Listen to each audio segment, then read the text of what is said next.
вечора і сьогодні. А там ще такі диплом.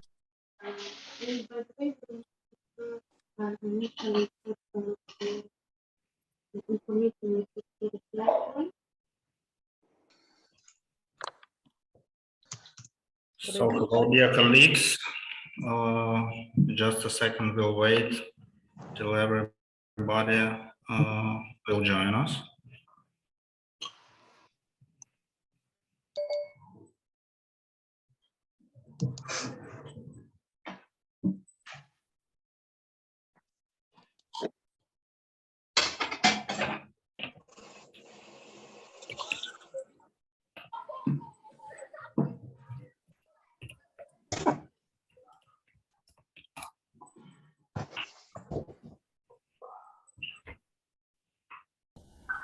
Отже, колеги, доброго вечора ще раз. Перед тим, як ми, власне, перейдемо до нашого заходу, одне невеличке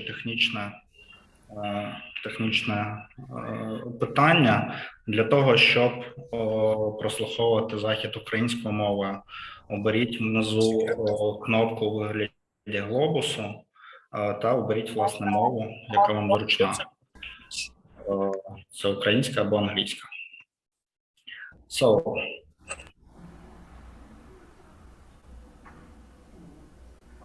hello everybody.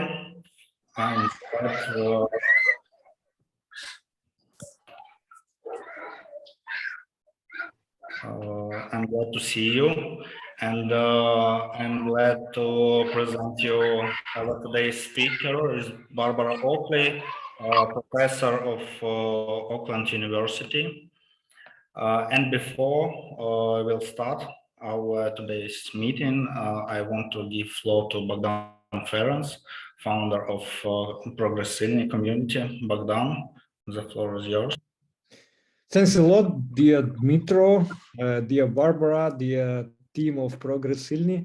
Доброго дня, шановні колеги. Дійсно, радий сьогодні вас вітати. Я скажу декілька слів на українській мові і перейду на англійську, так як в нас сьогодні двомовний наш захід.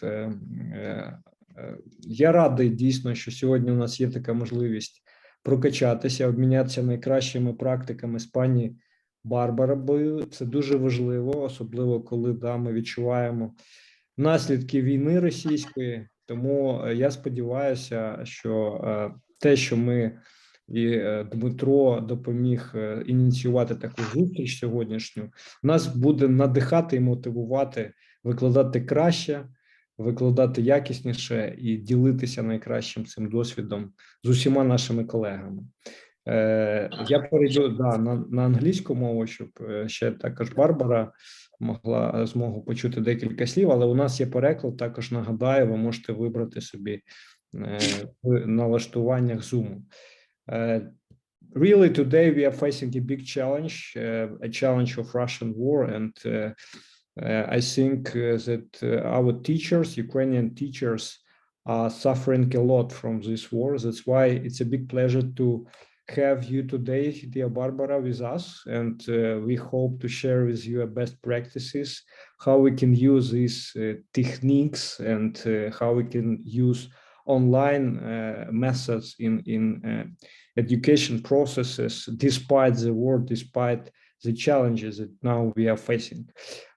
Progressively is a community of progressive teachers, and we are happy that we have this opportunity to unite these progressive teachers and to make a better quality of education, because we believe that Ukraine deserves much more better education, and Ukrainian students, pupil, teachers are the core of this process. That's why I wish a fruitful discussion, a good mood, and use this opportunity that we created together.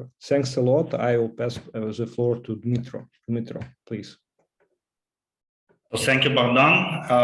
Now, again, I want to introduce to you our today's speaker, Barbara Okley, superstar from education, professor of Oakland University, and author of the most popular massive open online course, learning how to learn on Coursera. Hello, Barbara, and thank you for being with us today. And I want to say one more word, and thank you again for your support of Ukraine. Actually, Barbara was the first person abroad who wrote me on 24th of February with supporting words and with supporting Ukraine. So thank you for that. It was thank you, and thank you for everything you already did for Ukraine. So Barbara, the floor is yours. Okay, well, I'm so honored to be here, and I am so supportive of everything that you are doing to help make the lives of Ukrainians better in this very difficult time. So I have some uplifting news for you, or information for you, and let's see if I can get to, hang on just a minute, I would like to get, let's see, where is the, okay, so, oh, there we go. Okay, so we should be having, my screen is being shared, is that correct? Okay. Yes. So it is my, with great thanks to Dmytro Chumachenko and to Bogdan Ferenc, and thank you all for your work. So let's get started, because we have lots of information to share about effective teaching and effective learning during difficult times. So we should begin by noting, well, what is learning? So it's not just all mush up in our brain. Our brains have very organized ways of making sense of the information that we are learning. And a big way that we make sense of that information is by using the basic building block of the brain, which is the neuron. So I'm going to give you a little tiny bit of neuron terminology here, but don't worry, you don't even need to remember this. So neurons, they have these legs, and those are like what you can see right here, these 3 legs. So I think we have a little bit of interference from, okay, there we go. And these legs have toes on them, and those are like spines, and those are called dendritic spines. So here's a little dendritic spine, you can see right here. And finally, neurons have an arm that reaches upwards, and that arm is called an axon. So, so there we go. That's all you need to know about neurons. You might wonder, why do I even need to know this?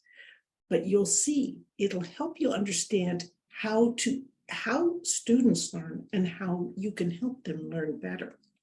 So we know that when students, or when anyone is learning something, what they're doing is they are creating sets of links between neurons in long-term memory in the neocortex, scattered around the brain.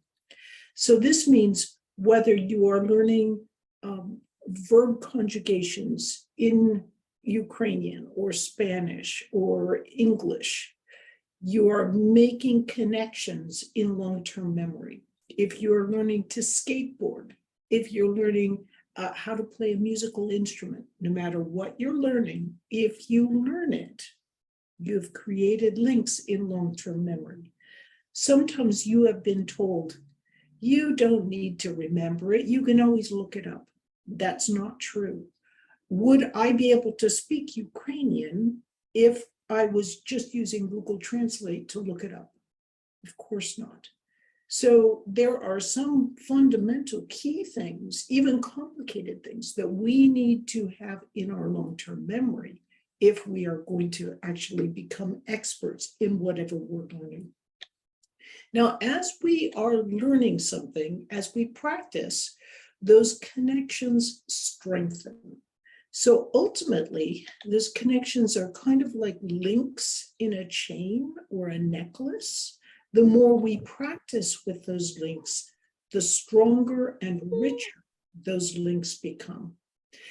So this brings me to a question for you. What I'm going to do is I'm going to ask you, I'm going to give you 4 techniques for learning. And I'm going to ask you which one is the most efficient. So hopefully we have a poll together that, that we can launch after I give you the 4 options. So a typical thing people do when they're learning is rereading. I mean, that's practice of sorts. Or you can highlight or underline the key idea on the page. You can use something called retrieval practice or recall, which is like using a set of flashcards to retrieve or recall the key idea and then check and see whether you knew the answer. Or there's something called a concept map, where you write down the key concepts and then you tie those concepts together.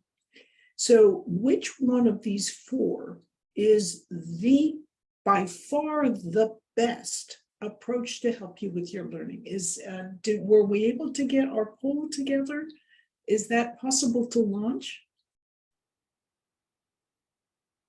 Mitro, any luck? Let's see. Okay, I think it's sort of okay. I think we can go in here, and I don't have my phone with me, darn it. So hopefully you can all try this, and hopefully afterwards you can share the results of this poll. So go ahead and vote. Which one do you think is the best?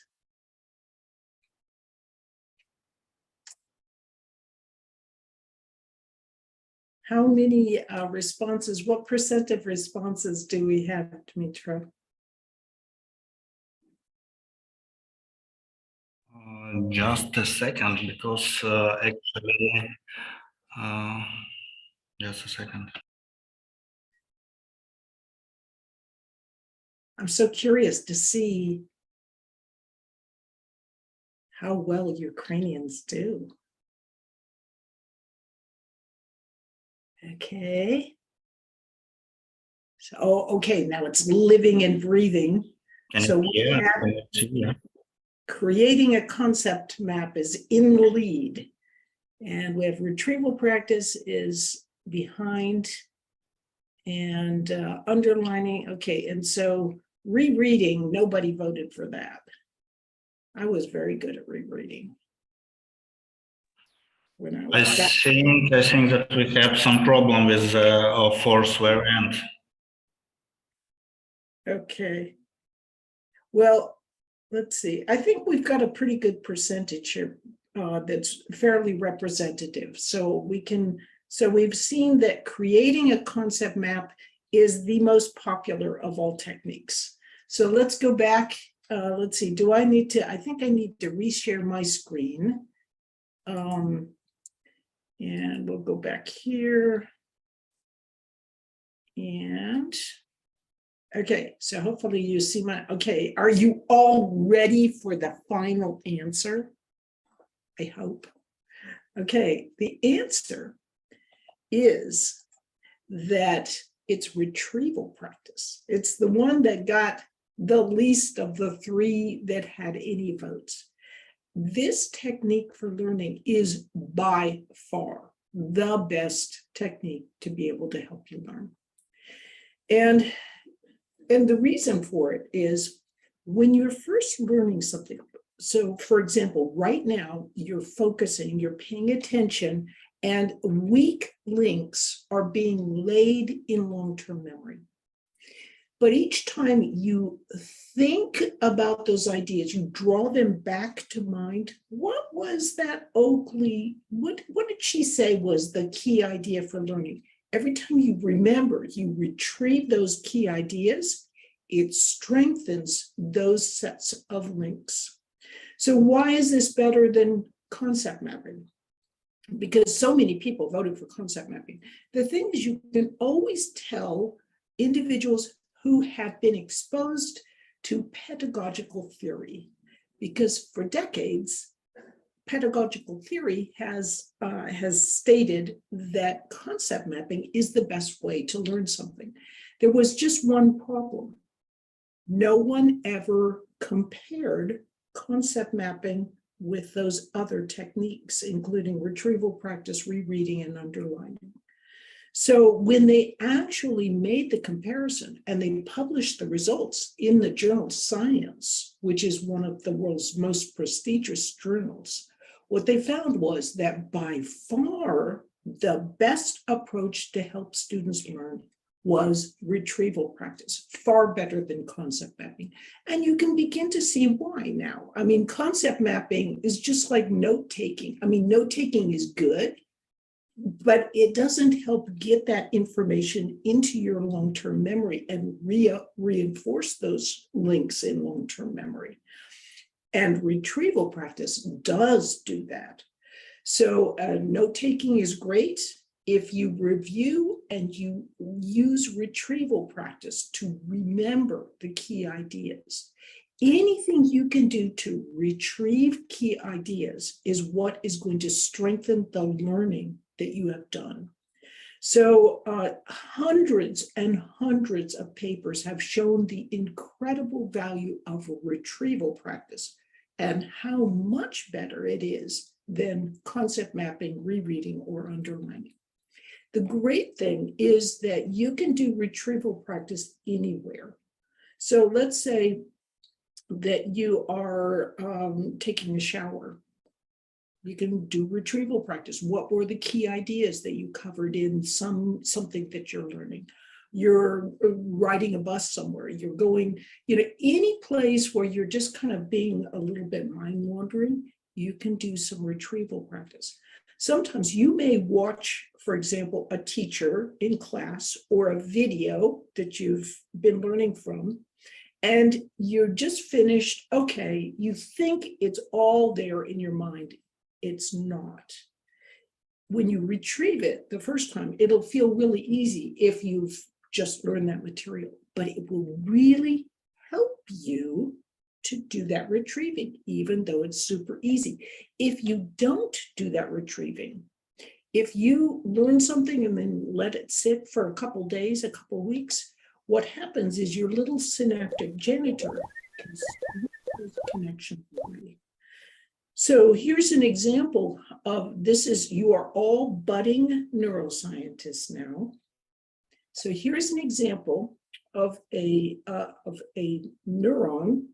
This is a dendritic spine, so it's the leg of that neuron. And this is a dendritic spine before learning and before sleep. And what we're going to do is I'm going to show you the difference between that neuron, that dendritic, or that dendrite before learning and before sleep, and the exact same living dendrite after learning and after sleep. Can you imagine what that new dendrite is going to look like? Is it going to be fatter? Is it going to have more dendritic spines? What do you think that dendrite is going to look at like after learning and after sleep? As it turns out, it has some more dendritic spines. So if you look at this blue triangle right here, as opposed to right up here before learning and before sleep, you can see there was no spine before learning and before sleep. But learning and sleep helped to create a new connection, and it actually strengthened that connection. In fact, we know that during sleep, your brain will go over some connections hundreds of times, and that will allow those connections to strengthen. This is why sometimes you will go to sleep and your you're not, you're sort of confused. Let's say you're trying to learn to say a sentence in a foreign language. And then you wake up in the morning and it's easier to say. Why? Because your brain was practicing in your sleep. Now, an important point is do your studying during the day. But if you want to give it an extra little boost, right before you go to sleep, don't do your studying then, but just write those 2 or 3 minutes before you go to sleep. Get in mind the key idea you want to remember or to understand better.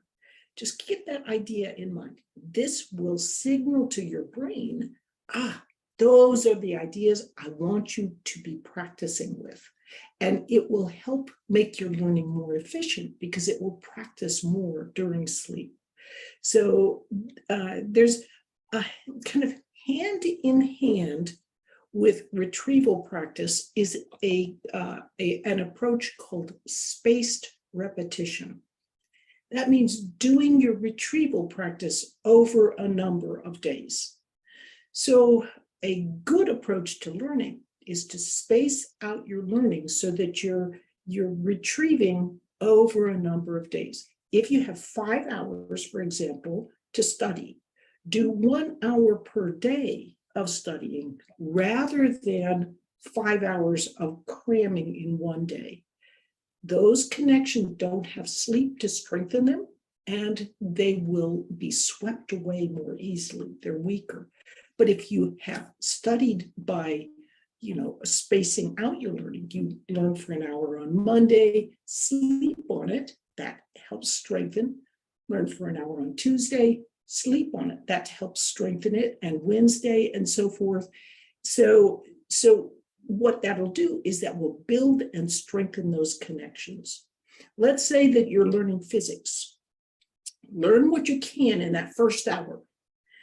Then the next day, learn, review what you had and expand and build on it. And you'll find that what you learned the day before seems to make more sense as you're growing through that physics that you're learning. If you are learning a foreign language, let's say you have 100 words to learn by that Friday. You might think, I'm going to learn 20 words a day for 5 days. No, try to learn 100 words the first day. And you can, you'll do your best. But that gives you more days to review those words. So if you have 100 words the first day, review them again the second day, the third day. And by the 4th and 5th days, you'll be seeing that actually, even though it was 100 words, you're doing pretty well with them. I like to use metaphors to help us understand things. And a good metaphor for learning is that it's like building a brick wall.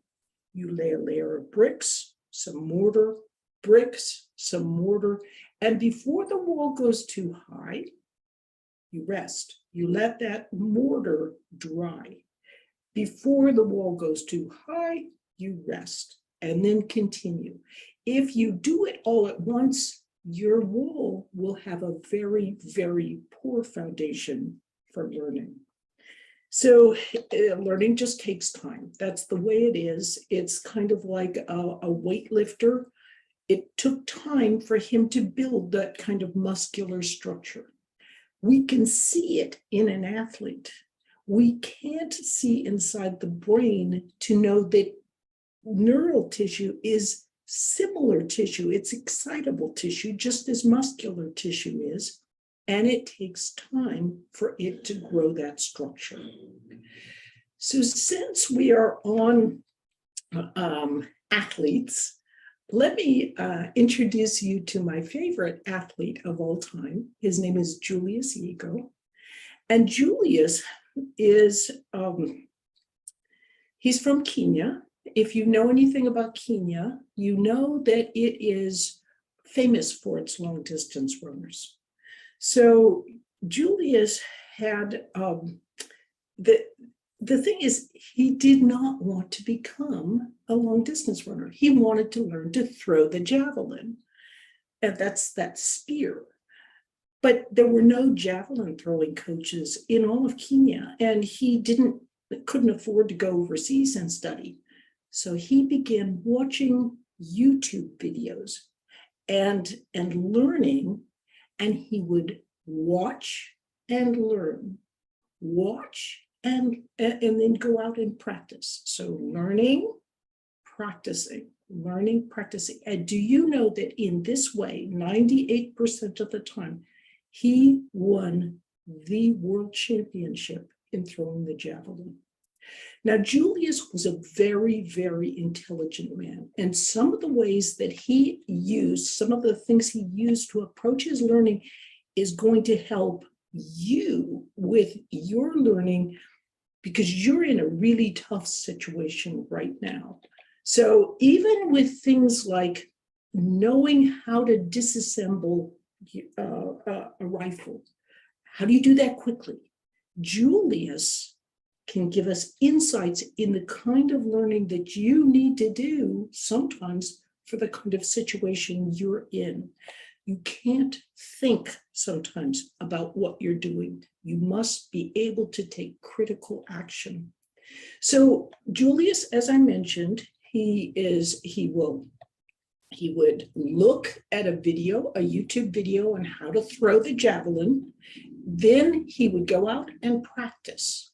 And so what he was actually doing was he was mixing together two approaches that we now understand are really important for learning.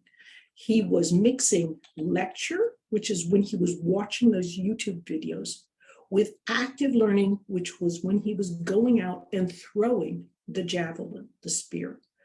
By mixing these two approaches, he was able to become the world champion. But those two approaches are actually related to two fundamentally different ways that the brain learns. So we know, we talked a little bit before about how the brain has, it creates sets of links when you're learning. But what I didn't mention was there's two different pathways that your brain can use to create those neural links. You might wonder, why is she explaining this to us? It's because those two different types of links allow you to have different skills when you're learning. So I'm going to give you a few terms, a little bit of nomenclature, but I don't want you to worry. You don't need to remember these names. You just need to remember there's two different ways to learn. So that first way of learning takes information from working memory, where we're thinking consciously in the prefrontal cortex, takes that information through the hippocampus and stores it in long-term memory. The second way of learning is the information goes through the basal ganglia into long-term memory, and that's called procedural pathway. So we need both pathways in order to be able to learn effectively and efficiently. So the thing is, what's going on is what you learn through that basal ganglia, you can do without even thinking about it. You learn how to assemble a rifle after you've cleaned it through that basal ganglia because you've done it often enough, and you can do it in the dark without even seeing what you're doing. You know exactly what you're doing, and it's like a habit. You could do it without any thought whatsoever. Declarative learning through the hippocampus, you must consciously think of whatever you're doing. So if you don't know how to, if you haven't practiced and really gotten how to do some kind of physical activity like assembling or disassembling a rifle, you can't do it without thinking about it. But you want to be able to do it without thinking about it, particularly in times of stress. That's why practice over and over again can be so valuable, because it moves. You first learn how to disassemble a rifle, like through the declarative, you're conscious of it. You do it enough times, you create those procedural sets of links. But let's just say you are a teacher of elementary school students. What does this have to do with how you teach? Easy. When you are teaching the multiplication tables, you first teach it through that declarative pathway. Students are conscious of it. You practice enough, and students can do the multiplication tables, they can do fractions, they can do algebra, they can build towards calculus, and they can do it easily because they can have that foundation in learn through the procedural system, and it's intuitive. They know it by heart, they don't need to think about it. So these are, you want to learn both declaratively, which is flexible, and through the procedural system, which is less flexible, but really fast, and you don't need to think about it. Both of these systems of learning are important for us as teachers in helping our students be successful. So how can you help students learn through both pathways? Well, as I mentioned, I'm just gonna, this is a quick little table that just sort of gives you the difference between those two different pathways. You're not conscious of your procedural learning. Procedural learning develops through practice. You can't explain it very well. So if you know how to solve a Rubik's Cube, you've learned it procedurally. It involves, in fact, complex patterns.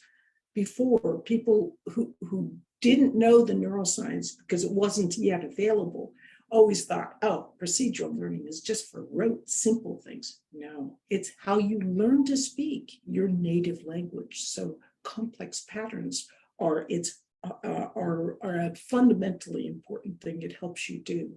It can take a lot of practice to learn, but it's fast.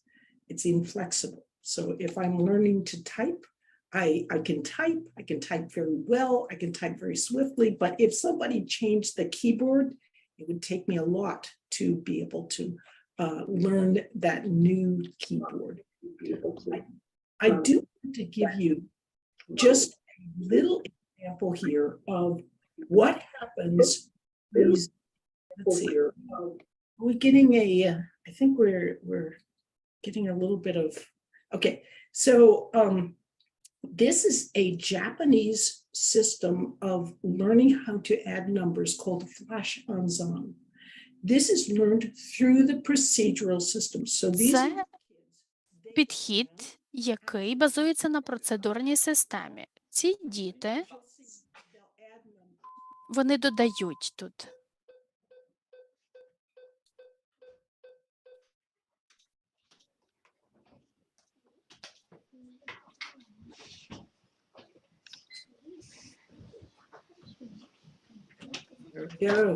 Now watch this little girl and little boy. Подивіться на цю дівчинку і на хлопчика.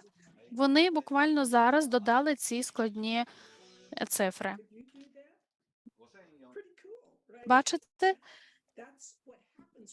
як вражає? То це те, що відбувається, коли вони вміють Play word games when they know something very well procedurally. So there's a word game in Japanese called shiritori, which is basically you want to get like whatever that class of symbols is in. You want to start the other person starts the next word with a similar. Наступна людина має почати з того ж самого класу символів, з тої самої літери слова. І зараз ми подивимося і побачимо, як дівчата грають у цю гру в слова, але одночасно вони додають цифри, і у них виходить.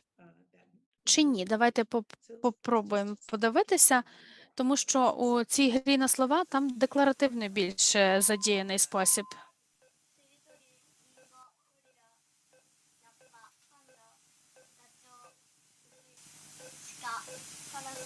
スズメ、メダカ、カメ、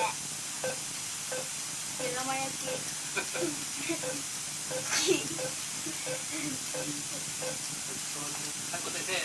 17602。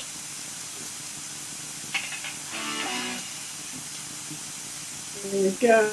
Pretty Ось cool. бачите, як вражаюче. Отже, процедурний цей шлях навчання дуже потужний. Якщо ви будете це знати, ви зможете і інші складніші речі робити. Зараз хочу зробити таке невелике повторення. Ці дві системи, вони якраз проявляються в захворюваннях, де протиставляються ці дві системи навчання. Наприклад, хвороба Паркінсона, вона передбачає пошкодження чи проблеми в базальних гангліях. Тобто процедурна система, вона проблематичною стає. А в хворобі Альцгеймера якраз це проблема з декларативною системою. Тобто, наприклад, у мого батька була хвороба Альцгеймера. Not remember the word Alzheimer's, and he would be standing in front of a clerk in a store, and he was trying to explain why he couldn't speak so eloquently. He would draw his hat down and look under the bill of his hat. He had the word Alzheimer's. So what he was doing was he had a procedural movement, and he could read procedurally that word. So even though his hippocampal system was being destroyed, he could actually still communicate. So there's ways that you can use one system to balance for others. Interestingly, those with dyslexia often prefer to learn more declaratively, whereas those who are on the autistic spectrum can prefer to learn more procedurally, and they can be really good at it. So as you're teaching, just remember retrieval practice helps with both declarative and procedural learning, spaced repetition with both. And a explanation such as I'm giving here now is actually very helpful for declarative learning, whereas procedural learning, interleaving is really, that's like a mixture of different kinds of assignments. So if you have negative binomial and geometric, for example, when you're teaching in statistics, you might interleave those three different concepts. So all of these kinds of things, can help you with your learning. I can see I've gone about 35 minutes here. Let's see, I have so much more, but I'm thinking that I probably should leave time for questions. So Actually, we are flexible. So if you have more time than 1 hour for presentation plus questions, I think you're welcome. Oh, okay. Well, then I will continue on and just share a little bit more because I think it's really helpful. So as when you're talking about things, so we're just gonna, you're living through a difficult time. So I just want to be really honest about things. When you are field stripping a weapon, you want to get that into that procedural, anything that you can do that's going to save lives. You want to get people to be able to do it without even thinking about it. They've practiced it enough that they have those procedural links, they're in mind, and they can do things habitually without even thinking about it.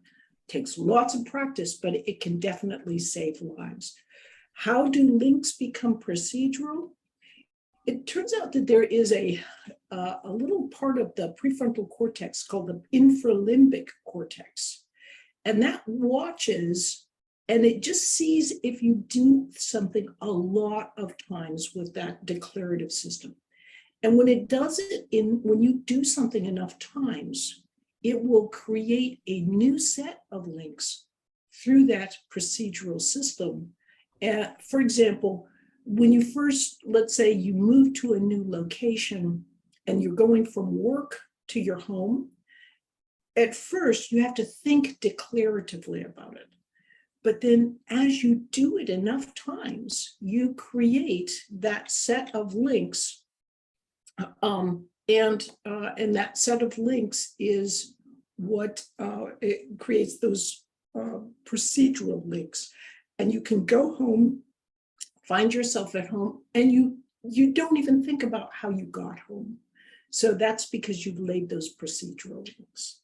So I do want to talk about the feel-good molecule, which is dopamine.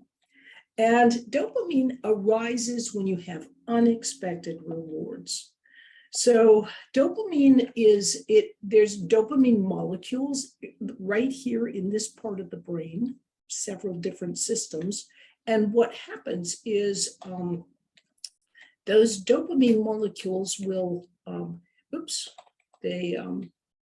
they can go around to different parts of the brain, sort of wherever you've had something that was in a rewarding experience. So I show it squirting out everywhere, but actually it's going to home in on certain particular areas of the brain. In fact, what they have found is that mice that have their little dopamine systems inactivated can't learn anything new. So dopamine has something really powerful related to our ability to learn. Here is the trick for you. The trick is, let's say you hate what you're learning. You don't want anything to do with it. This trick is you sit yourself down and you tell yourself, I love this stuff. I really love it. Because if it's really important, you want yourself to feel like you love it and make a question about something. You can trick your brain into thinking you love this stuff, even if at first you really did hate it. So let's say you're tricking yourself. You're going, I love this stuff. And then you go, you figure out some question. Let's say you're trying to solve a problem. So you're trying to get this problem solved, and the first time you try to solve it, you don't. But you're a little curious because you made yourself be curious about this one problem because you told yourself you're so excited about this. So you do it again. You try again to solve this problem, no luck. So you try again, no luck. Then you try yet again, and you solved it. That eureka feeling of, I solved this thing, sprinkles dopamine along that pathway, that most recent pathway where you've learned, and it strengthens that pathway. And that indeed is how you learn something new, is that dopamine allows you to strengthen those particular neural connections that led to your being able to solve that problem. So we should talk a little bit about connections and new connections. So here's just a different set of neurons that are illustrating this idea of connecting and learning.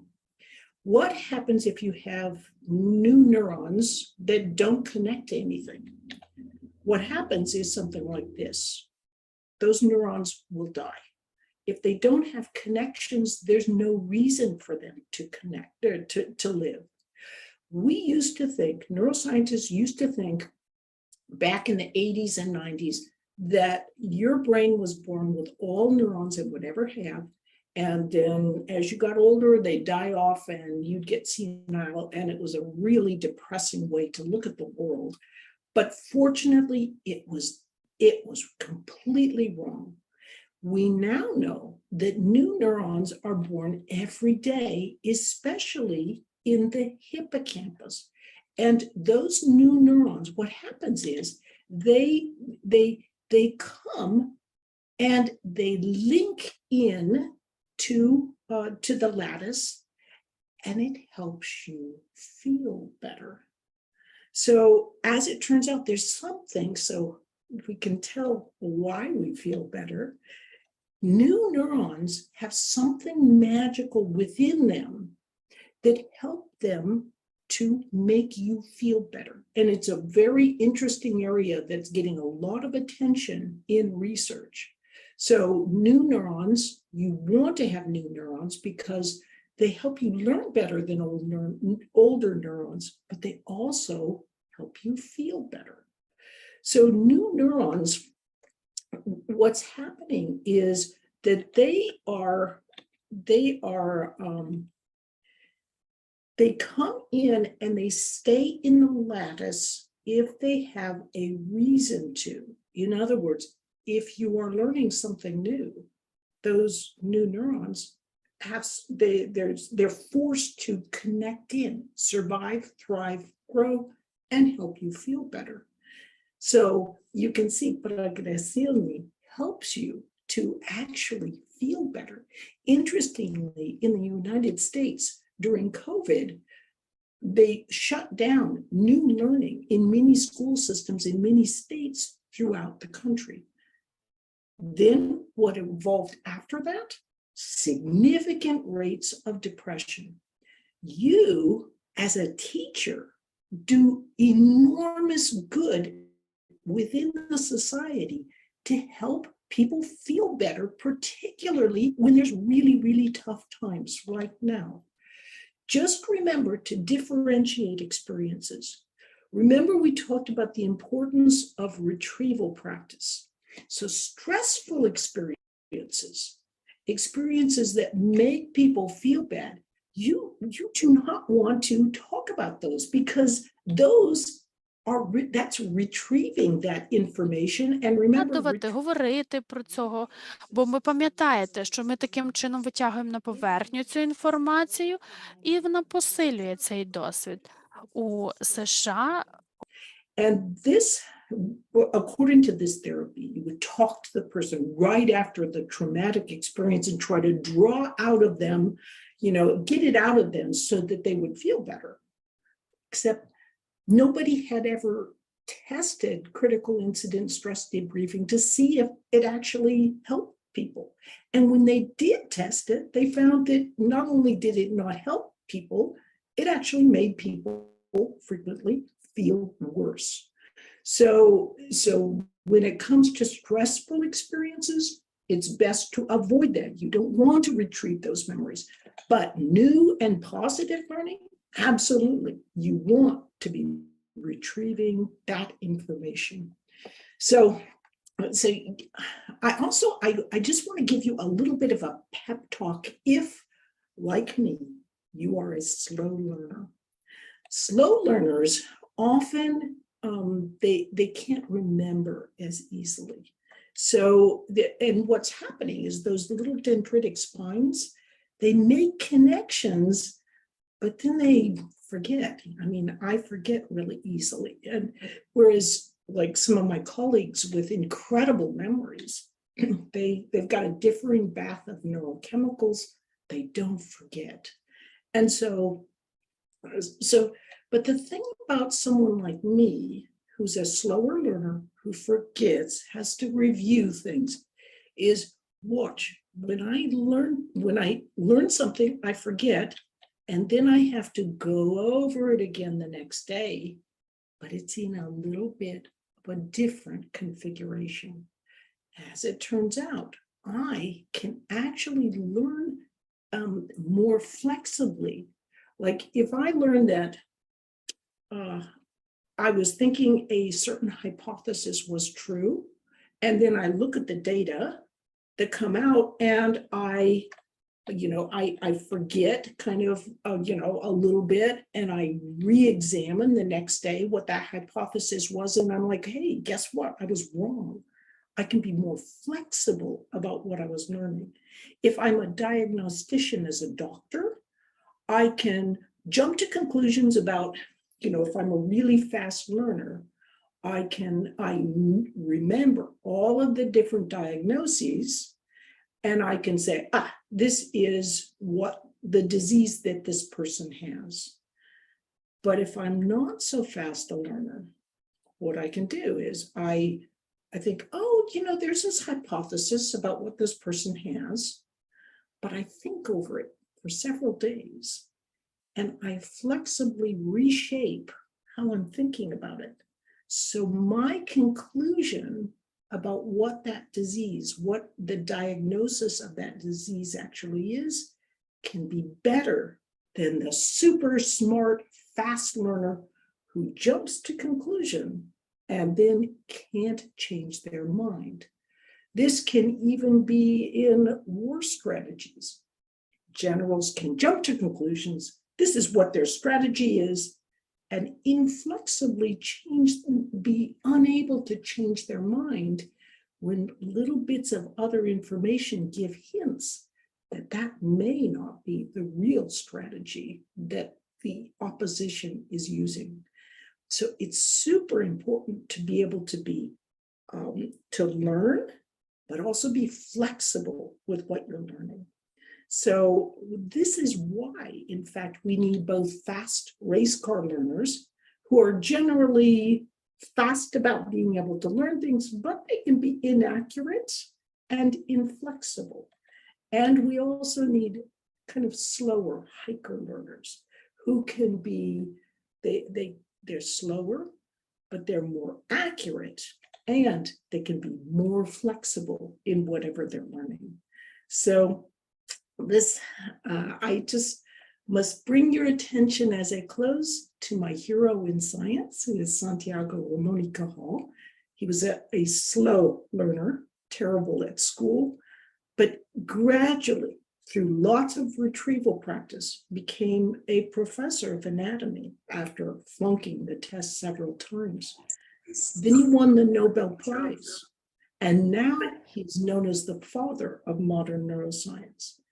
And he said, I was no genius, and he was not a genius, but he said, I have worked with many geniuses, and the challenge with geniuses is they can jump to conclusions, and when they're wrong, they inflexibly cannot change their minds. So if you, like Ramon y Cajal, are no genius, rejoice, because in these difficult times, you must be able to learn and be flexible. So my very, very best, and my heart is with you. Thank you so much. Thank you, Barbara. It was very interesting, and I'm confident that it was very useful. So I want to say that you can ask your question in chat in Zoom. Also, you can ask your questions in comments in Facebook. And so I will start with my question. You showed us a lot of techniques. I wanted to ask about retrieval practice. How can you evaluate the effectiveness of such technique in the context of the psychological crisis caused by the war? Okay, so it depends a little bit on what you mean by evaluate. Often retrieval practice is meant to be like a personal way of checking before you get to big tests. So, so for example, I use a retrieval practice program called I Do Recall. Let me see if I can pull it up here. What you can, and actually this was developed by a Ukrainian team, so that's part of why it's so good, of course. And this is my favorite retrieval practice. Let's see. Let's see.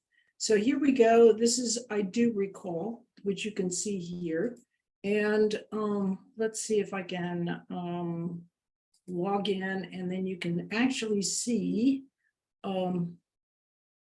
let's see, let's see, okay, so it's updated, come on, okay. So you can see, here's different things that I'm trying to learn. So for example, I'm gonna go to Nepal. They use our textbook on common sense teaching, which has a lot of neuroscience, and it turns out that they they really like the neuroscience in the Buddhist monastery. So I'll be speaking there. And so I have some, I'm reading some mindfulness papers. See, notice this little plus right here. What I can do is I can drag in a document, a PowerPoint, a PDF, an image, or whatever, and I can create a flashcard from it. So I use this flashcard system to help me in my day-to-day learning, and I can check myself. So let's see if I can, let me see. So I've got dopamine here. Let's see if I can get this, I'm gonna start. So I can just check. So blinking, what does blinking regulate? Well, let me check here. The amount of information going into my central nervous system. Okay, well, I didn't do very well. So default mode network, and then I can enter in, where the I can either do it in my head or I can enter in responses here. So you can see here's the different, so I can just create and I can check and see how well I know something. Oftentimes when I first create these flashcards, I'm sitting there thinking, I know this stuff inside and out, but I can't remember it if I check it the next day. And the great thing about this flashcard system, and there's lots of different, like this is my favorite. And the reason it's my favorite is because, let's see if I can get back to the library here. You can, let's see, it's not only PDFs and so forth, but you can actually enter in YouTube videos and create flashcards through YouTube videos. But let's just go here, and we've got a PDF. I'll show you how easy it is to create a flashcard with this PDF. Come on. Okay, so going right here. You're sorry, I'm sure that so if I want to create a flashcard, I can grab some text and so let's see, I go right here, I create a recall, and notice how whatever text I grabbed is right here in this lower part, and then I can take that, put it up here, create a question from it, and then I've got the answers. I can rephrase down here. And so basically I can go wherever I'd like to and create a recall, from this text that I'm reading. But I can also do this. I'm looking for some of my YouTube videos that I, let's see. So, I think I can, let me see, get here, and then I'll go over here, and let's go here, and let me see, come back here. I think I can pull it right up. Okay. Thank you, see answer. Okay, so I can go right to the source, and the source from where they all carry was from my favorite Andrew Huberman, who has a really good podcast on neuroscience. So I can link to whatever source using this. So I do recall is my favorite. Other really commonly used flashcard systems are things like Anki, Kahoot, and Quizlet are some of the other big popular ones. So this is a super easy way to just check, did you actually, remember this stuff? So you can use, and again, you can do retrieval practice almost anywhere, and you can just check yourself. One of the things that people have found is most effective for helping you do well in subjects you're learning is to take plenty of practice tests. And what is retrieval practice using these kinds of flashcards? It is giving yourself plenty of practice tests that you're devising yourself so they, it doesn't affect your grade or something like that. You might say retrieval practice, you know, that you say retrieval practice isn't the best. It's teaching others that is the best thing to do for you to learn. But teaching others is retrieval practice. So in almost anything that you do that helps with your learning, you know, in this way, that's a good technique. If you really look at it and follow it, it's actually retrieval practice. Okay, thank you. So I wanted to talk actually a bit about the Russian war in Ukraine and the education. So there are different cases of education during military operations in the world. Starting from Syrian one, when during 11 years after the start of the war, like 2.5 million children didn't start education at all.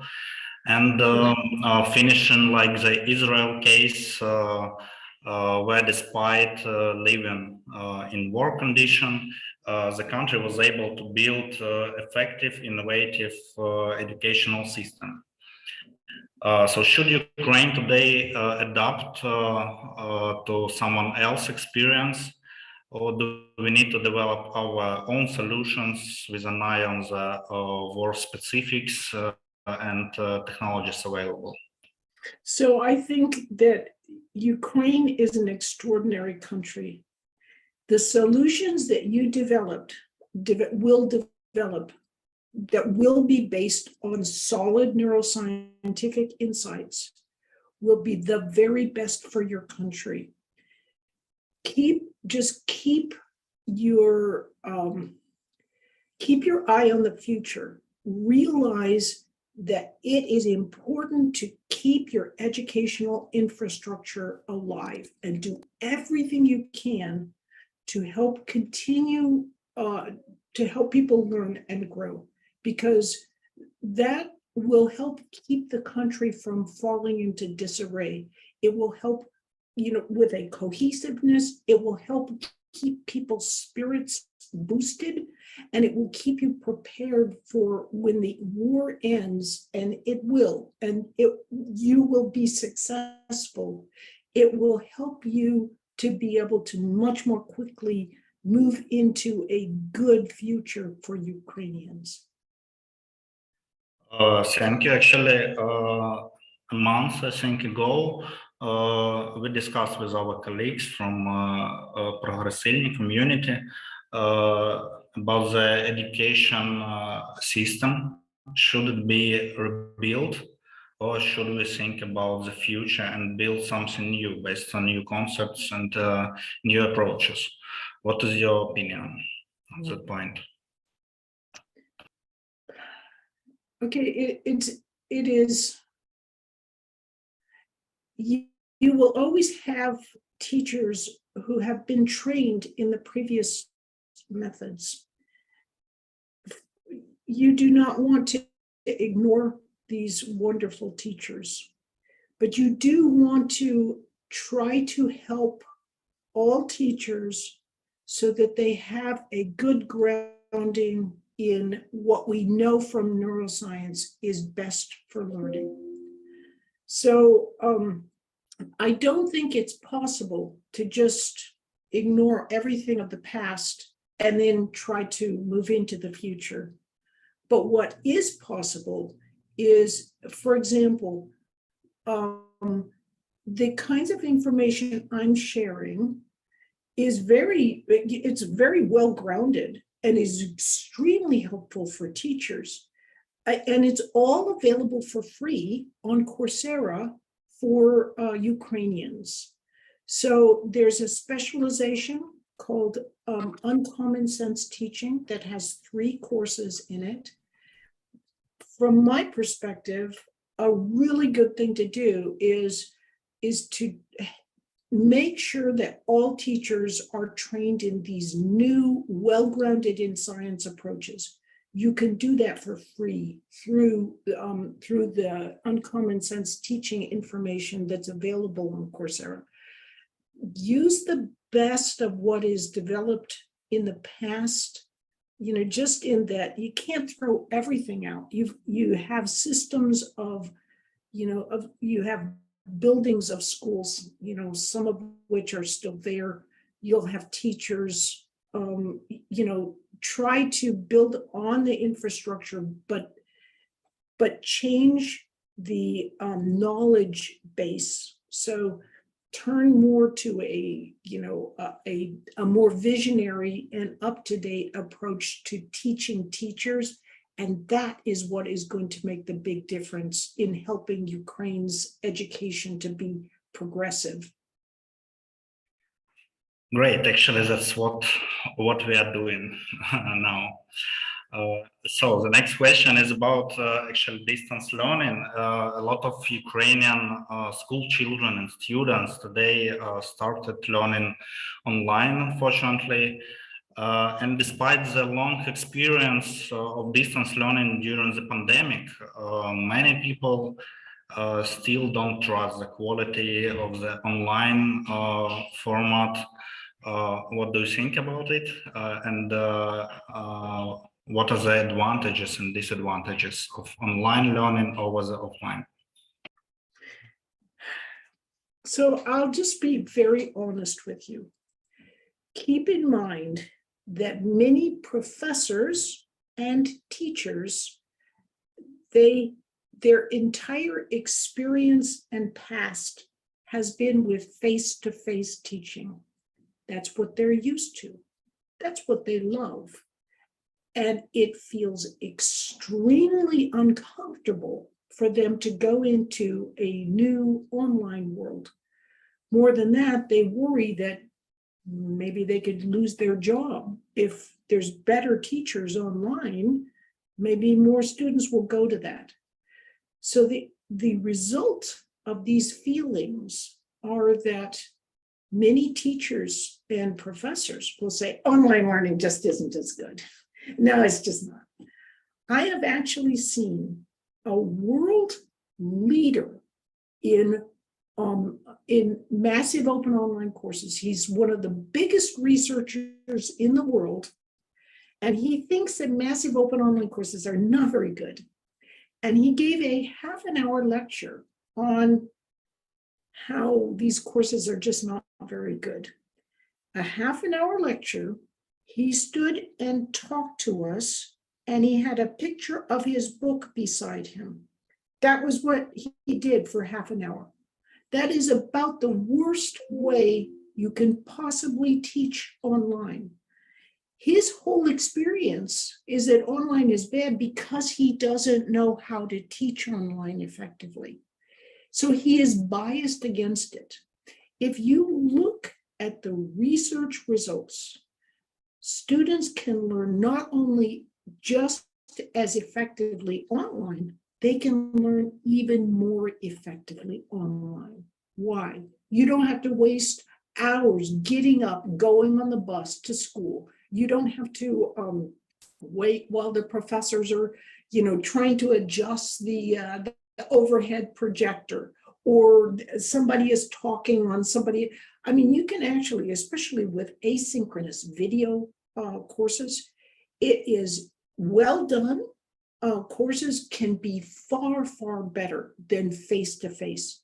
And keep in mind too, half of all teachers are below average. So that means half of all face-to-face teachers are below average. But online, you can pick the very best of teachers.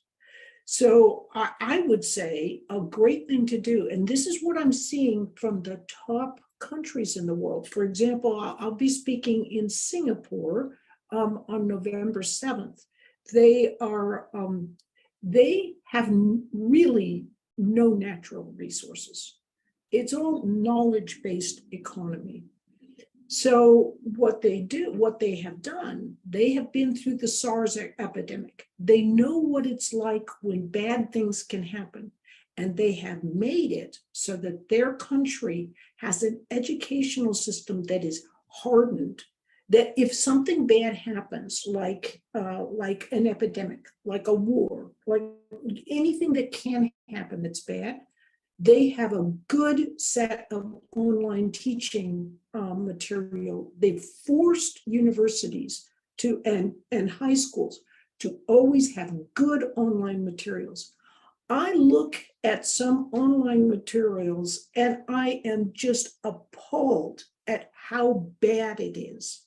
So if you look at those free courses, from Uncommon Sense Teaching, there is a course there. It will launch on the 4th. So on 4 days from now, it will be launching. It's on teaching online. And it is how to create really high quality educational materials that include things like showing the instructor's hands so they can draw you in, because what your hand motions do actually trigger mental reactions that help you grasp and understand the materials more easily. You can have unexpected things that really draw people's attention. A little bit of humor can go a long way in making, boring classroom material vibrant and exciting. Students can be like rats in a cage. They'll keep watching the video because they know that sooner or later something funny is going to result.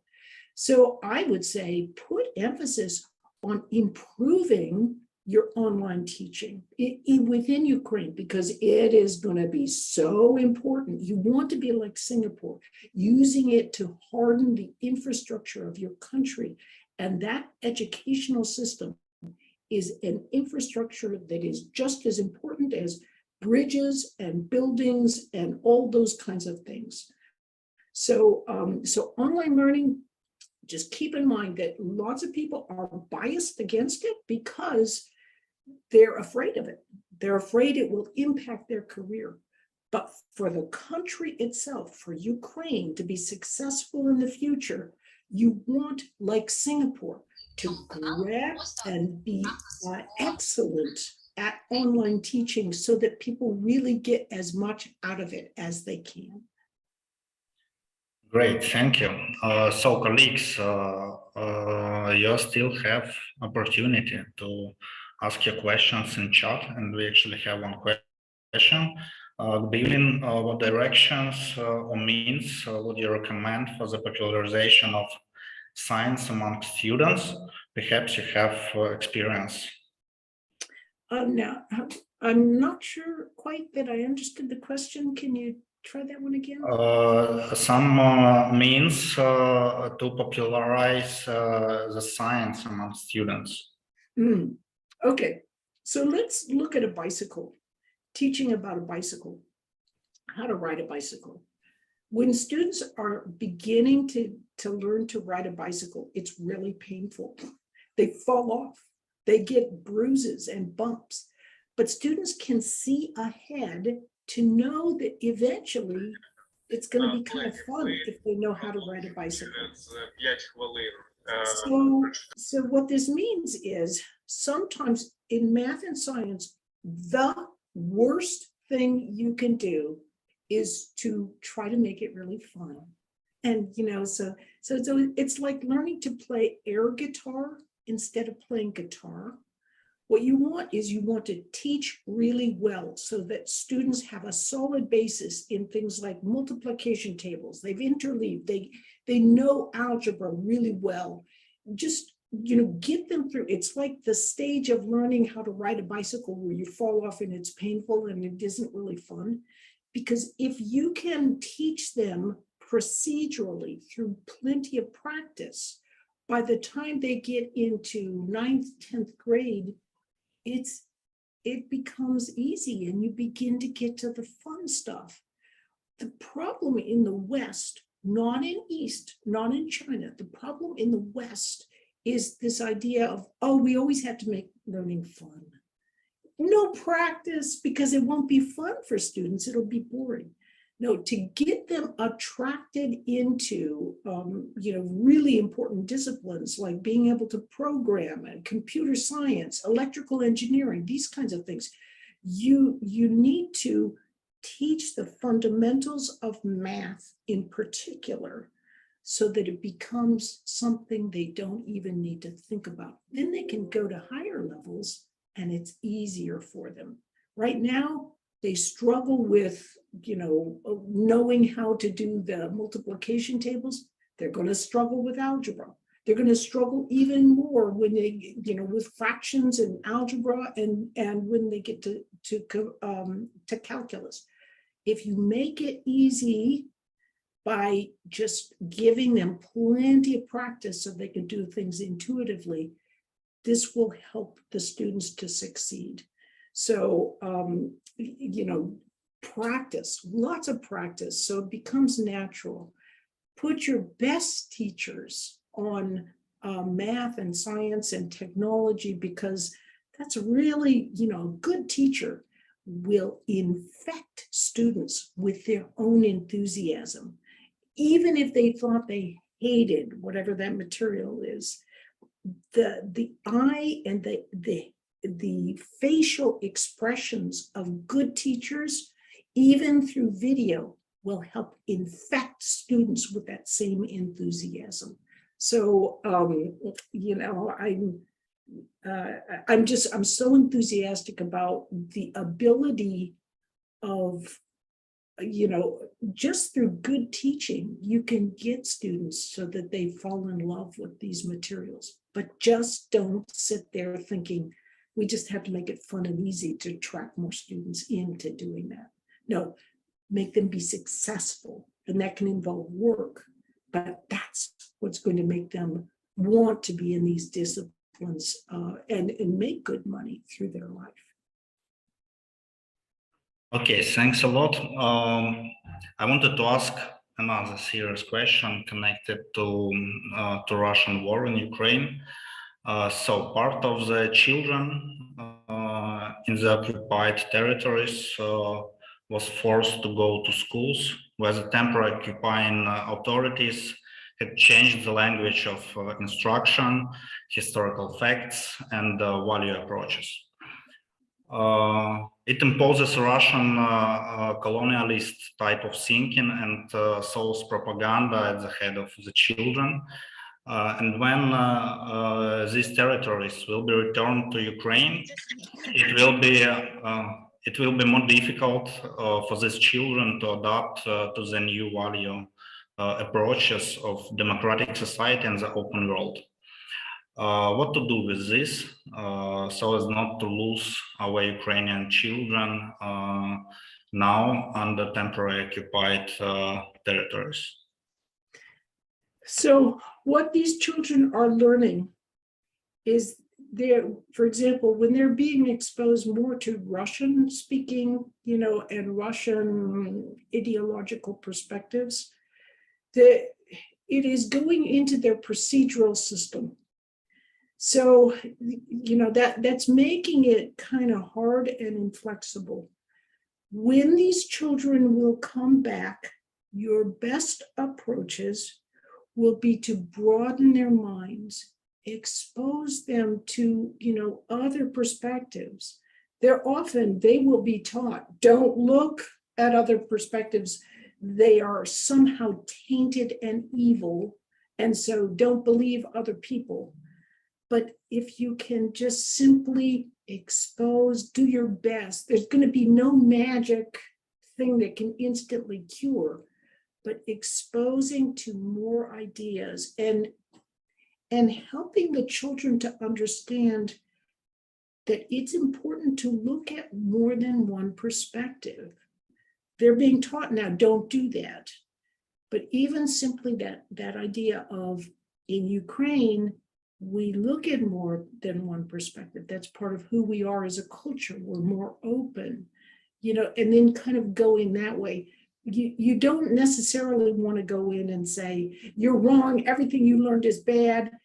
Just start gradually, and open their minds a little bit, gradually, not by disparaging who they are, because that can harden their feelings against Ukraine, but by saying, no, we are open, it's okay, and here's some other ideas, and give them gradually these other perspectives, that they are not receiving right now.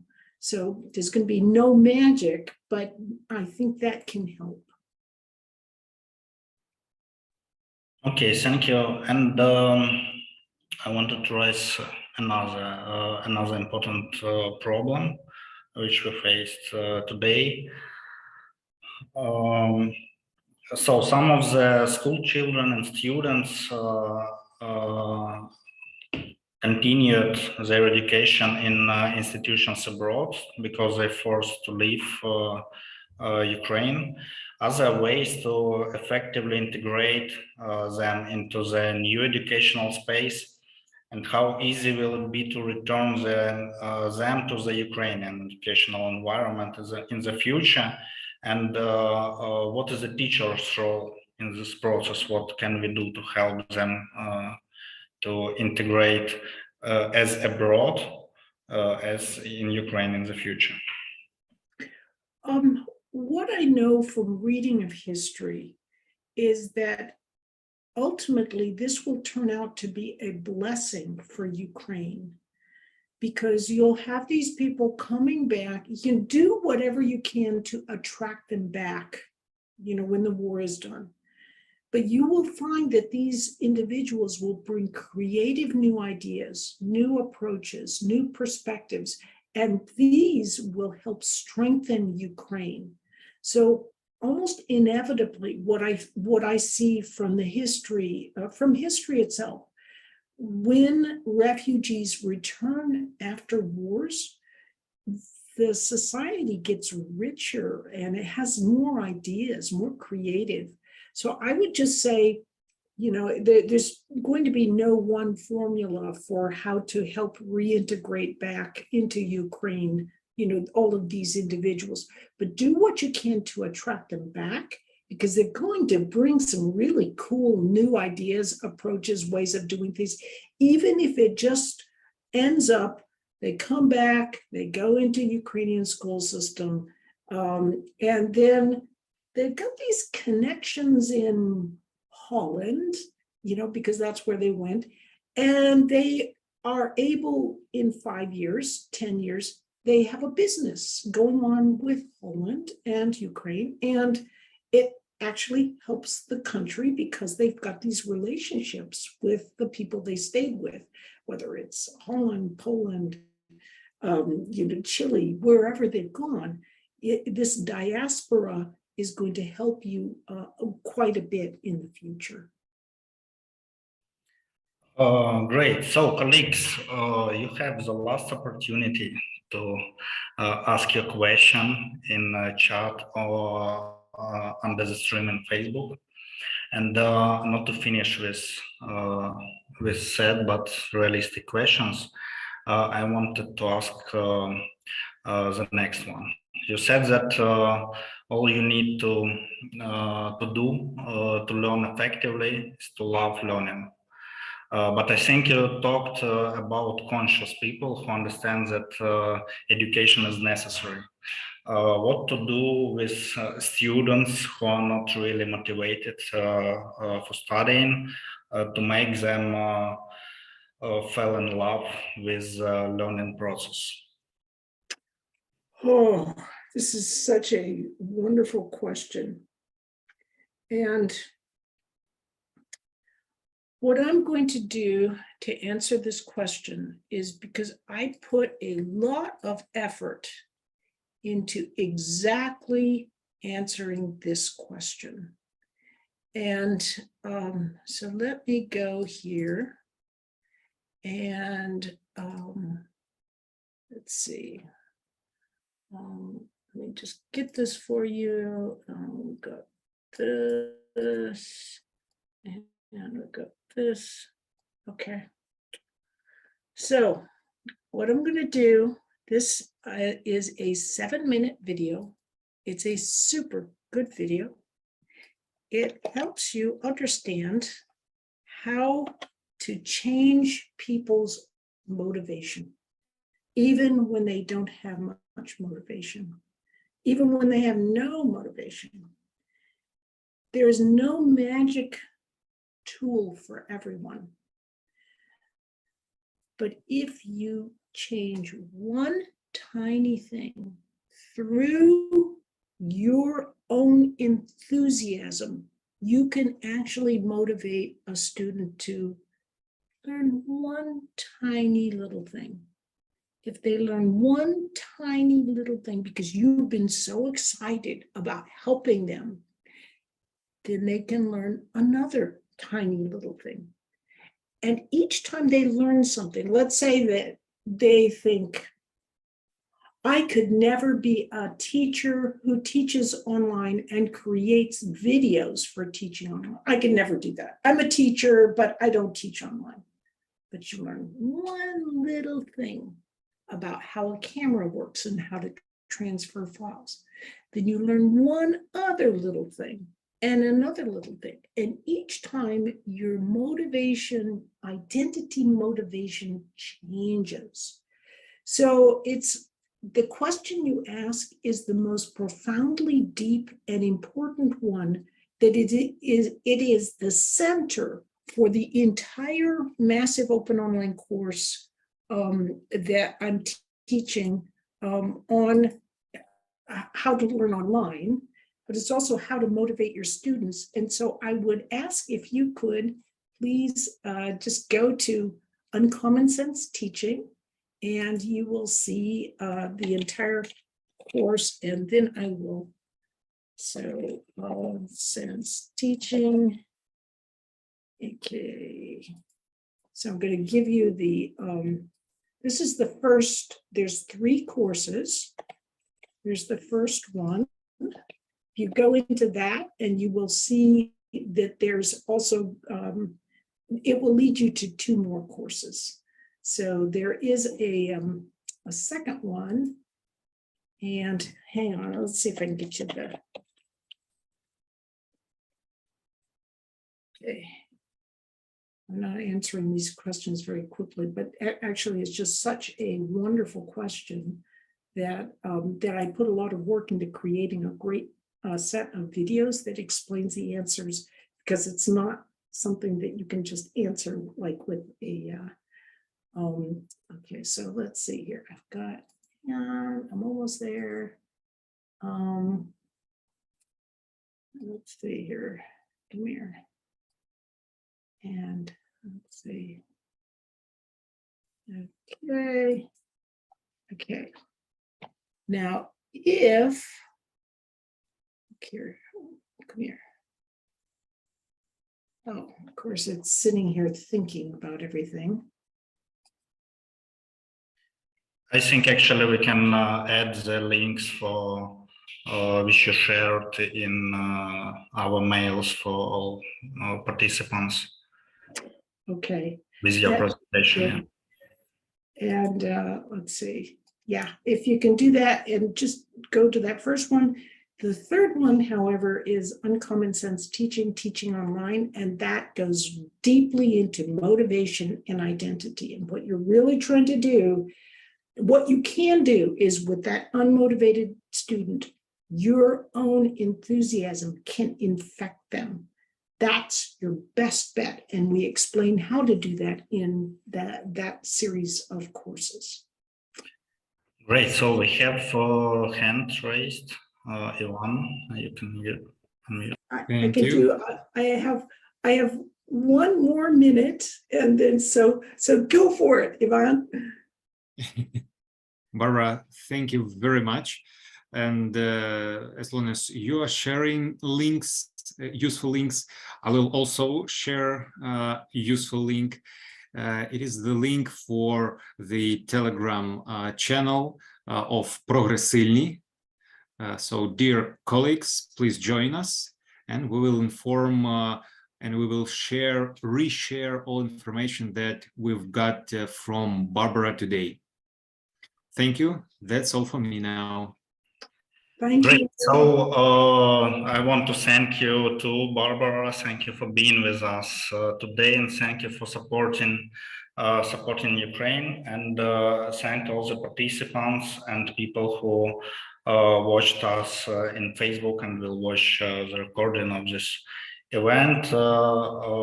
Happy Knowledge Day and happy new academic year for all the Ukrainian teachers. Thank you. I can hardly wait to be able to return and visit and share even more. you will succeed. Thank you again. Thank you, colleagues, and see you next event. Goodbye.